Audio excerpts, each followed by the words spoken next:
So as you guys know from watching this channel and my coverage over the past year, or really since the Black Lives Matter riots began, retail theft is completely off the charts in this country. It is going up in major cities, and the reason for this increase in retail theft is due to the fact that we've changed the laws on how we deal with repeat offenders in this particular category in many places in this country, and thus these opportunistic criminals keep repeat offending. I often cite this chart from John Jay College of Criminal Justice that relates to the city of New York.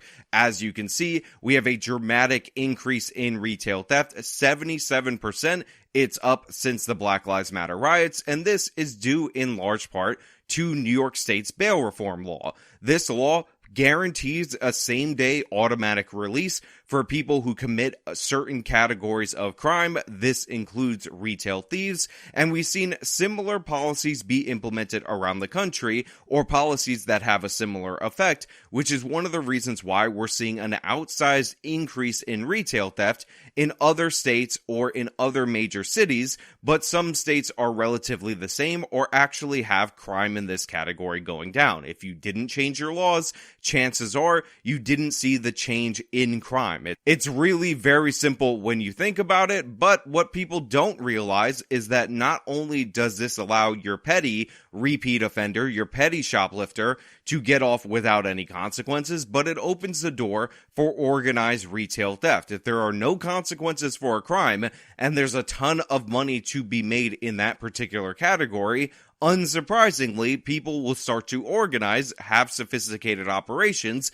and this is also something we're seeing in increasing numbers around the country. There was a bust of a warehouse in San Francisco where they discovered about $8 million worth of stolen merchandise. This was largely from CVS's, from Walgreens, from Target, and all these locations that are closing that the left wing is telling you are closing for completely unrelated reasons, even though it's obvious and you basically have to be willfully blind in order to ignore it. Well, guess what? They just busted one of these warehouses in the city of Chicago, and yes, I do mean a full warehouse, and it had about $5 million worth of sneakers, just to show you that this is becoming a more and more common and more sophisticated operation. I've decided to delve into this so you can see it for yourself, just so you can see how absolutely crazy it actually is. Now a CBS 2 exclusive. Check out all this loot. Millions of dollars in high-end shoes, including Nikes and Yeezys. You're not looking at a store, though. This is a West Side warehouse, home to a theft ring that targeted freight trains. So normally I like to laugh at local news. I like to make fun of local news. But to be honest, when this guy is saying you're not looking at a store, that needs to be said because this looks like a storage room or a warehouse that would be owned by Nike or one of these major sneaker companies. It's absolutely ridiculous how insane crime has gotten in the city of Chicago, to the point where you could store $5 million worth of merchandise in a central location that people are looting from trains, like we saw during the Black Lives Matter riots. Now, law enforcement officials are calling it a sophisticated operation that was based here at this warehouse in the Austin neighborhood. They say the stolen goods were swiped off rail cars from across the country and then shipped here, where they were sold to unsuspecting retailers. At first glance, it looks like the inventory closet of your neighborhood sneaker shop. Towers and towers of Nikes and Adidas boxes, some limited editions, others hard to find, and all of it stolen. I mean, is that not crazy? Is that not absolute madness? They're panning around this warehouse, and you have even the sneakers on display so people can know what they look like, and it just looks like a regular store. And apparently this was a centralized location, because if you're going to store it anywhere, you'll want to store it near and around the city of Chicago because they've removed all consequences for it. And yeah, it's just absurd to the level that people are getting away with this. And of course, sneakers happen to be highly profitable items, so it is a good thing to target. Now, I know a lot of people saw looting of sneaker shops during the recent Philadelphia riots and during the Black Lives Matter riots, so you might believe that looting these train carts is actually the voice of the unheard. These might actually be civil rights activists, but I'm going to assure you that in reality, in actuality, this had nothing to do with civil rights for African Americans and everything to do with making a buck off of ruining this country. I mean, think about that store that we talked about over in Portland, where they were just looting the Nike store day after day after day until this historic location that was in a black neighborhood since the 1980s that essentially they built a complex around because they decided to open their first community store there that was sharing the profits with the neighboring area, ended up closing due to the fact that these particular items get targeted. Well, you see a whole warehouse full of it. You understand that this is an organized operation. You understand that we're not dealing with people trying to steal sneakers for these poor kids that are walking barefoot on their way to school or Bible study or whatever. This happens to be an organized criminal operation. Now, Fox 32 Chicago actually obtained images that led authorities to this warehouse from a September 19th burglary, and you can see as follows. They're taking a whole mess of merchandise. This is a sophisticated operation right here. Just look at how many boxes are in this freight cart that they appear to have stolen. Now, I know they said that they got this from a train, like a railway robbery, but it looks like they took an entire train cart. Now, it's actually a shipping container, which means that these people are sophisticated enough to have their own trucks. But as you can see, these are the people who are profiting dramatically off of this crazy retail theft. Now, I want to make this clear because a lot of people might have been confused. Sneaker theft, Chicago, me talking and referencing civil rights protesters that we saw looting Chicago during the Black Lives Matter riots, that the individuals so far that are arrested appear to be my folks, my people, or at least half my folks, half my people, which of course are the Latinos. Now, we have 2 names released. 5 people are arrested total. Their names are as follows. There's Eric Lujano Batista and Edwin Aguirre Ramirez, both 24, and they've been charged in connection with this nationwide $1 million sneaker theft operation. The surveillance video that you've seen still images from allegedly showed Batista and Ramirez breaking into the semi-trailer and stealing it and taking it to the warehouse in Austin to resell. This warehouse had actually become a reshipping area for cargo from railroad thefts across the country, advertised on social media or by word of mouth. Resale shops would go to the warehouse to buy items, not realizing they were stolen. Now, the site of an investigation where law enforcement officials say a group of thieves used it as a home base to push stolen merchandise received through a series of railroad cargo thefts across the country.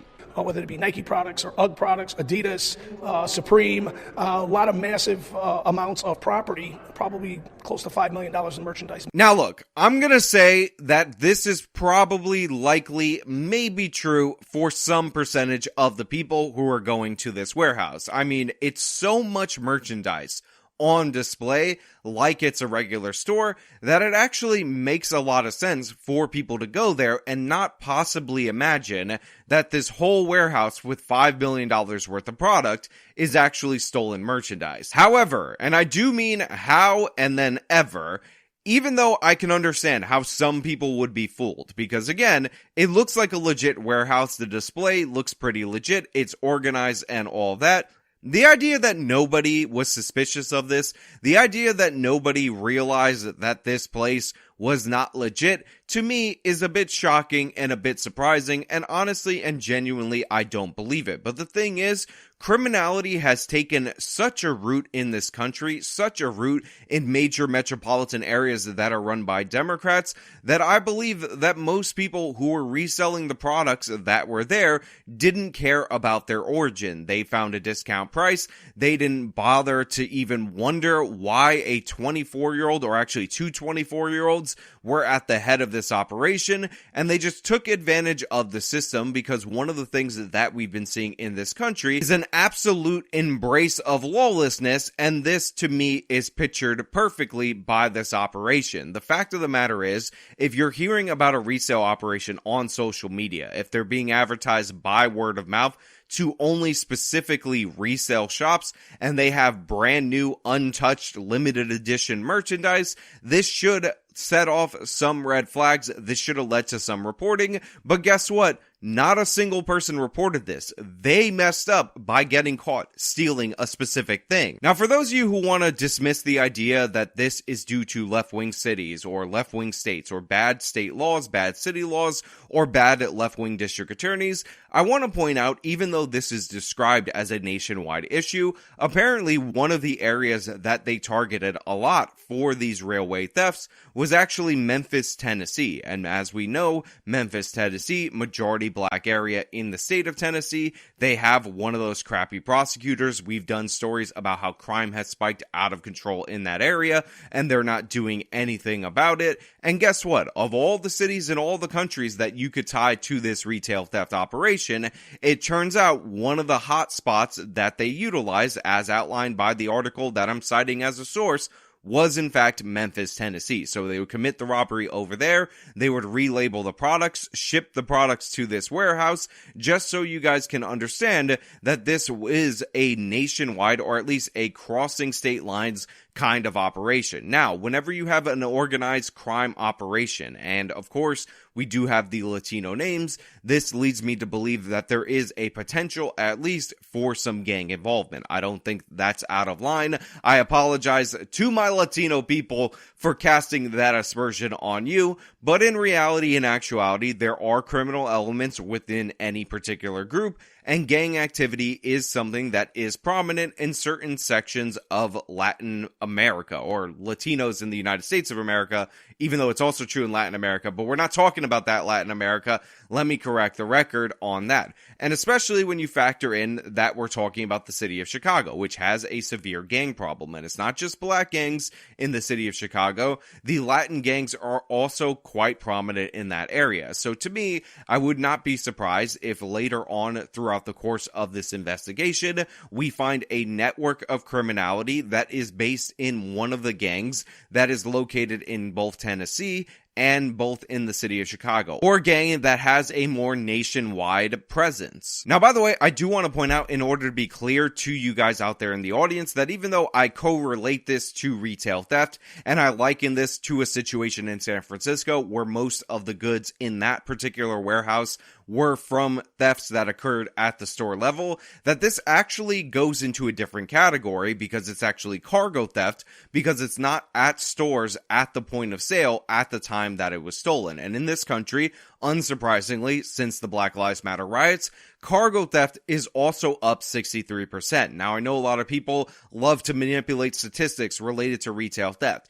so they'll talk about shrink as a matter of losses for the stores. And of course, they'll ignore the fact that shrink is up in terms of this nationwide, not only in dollar amount, but in the percentage of items that are stolen. But they'll say, oh, well, a lot of these items are lost in transit, so the proportions are not going up specifically for retail theft. One of the reasons why that is actually happening is because cargo theft is seeing a similar increase that we're seeing on the retail theft level, especially when it comes to certain items. Don't be manipulated by the statistics or by people who seek to deny crime and try to fit the stats in afterwards, because the proof in the pudding is in the taste, and guess what? That taste was stolen away from you at the cargo level in terms of this story. Now, as a whole, as a country, we need to go back to our previous laws where we take repeat offenders seriously and we get out of this mindset that is just property.